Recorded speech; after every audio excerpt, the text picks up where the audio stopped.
The same old thing to be said by the president that he said for the last few years. And, the important thing for the IFP is what can the president say that will instill hope in the hearts and minds of people of South Africa. He said so many things before, and if you have to look at the scorecard and analyze and assess exactly what he said and what was going to be done, very little of it has been done. So he will talk today, and yes, we will debate it, but how will it become tangible delivery for our communities out there is another thing. He's talking to people at a time when the economy is growing very slowly. High unemployment levels, especially among young people, the majority of South Africans living on social grants. What must he address what must he say to unlock those economic benefits for the people? Well, you see, the thing is, we are not concentrating on small and medium enterprises in South Africa. And if you look at many other developing countries like India, China, there's a great focus on supporting small and medium enterprises. We only want to look at the big enterprises. And, I read this morning that a huge steel company in South Africa wants to pull out because Transnet are unable to provide rail services, and that's ArcelorMittal. But fortunately, they've suspended the decision for 6 months.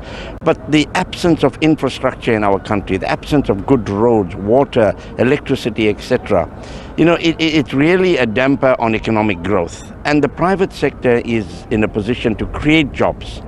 But government talks about the YES program, it talks about all other programs, but yet young people and small entrepreneurs are not supported sufficiently through these government programs. And the IFP will make sure that we support the young people. They say if you take care of the pennies, the pounds take care of themselves. So we've got to start at grassroots. We cannot become a welfare state. We are a developmental state, and we've got to make sure that we embark on projects that will develop our country and develop everybody at the same pace.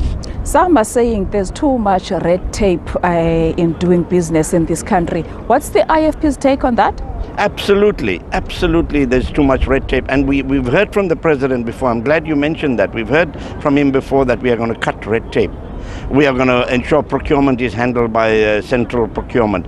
But talking about red tape, look at the question of just visas and getting a passport and other things. It takes months.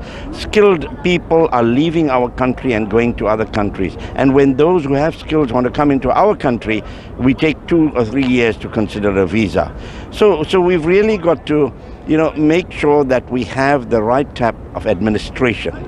The administration must not involve themselves in politics. It must be an administration and people who are appointed who are capable of doing the job, not cadre development or just employing your friend for the sake of employing your friend. We have to start looking at competency within the civil service and support them politically with policies that will take us forward.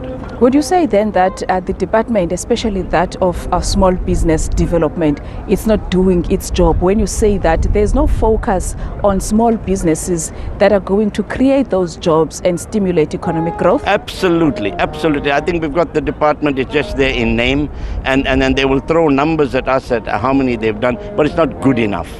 The broad youth around there that have talent, that have gone through matric and things like that, they want to enter into the technical arena, and we've got to support them. And you've got to take your chances. And if the IFP is in government, you can throw money at people and you're not going to get 10 out of 10. 8 out of 10 may succeed in utilizing that money properly. And if that is the case, then you've won in ensuring that the youth have some kind of opportunities available to them.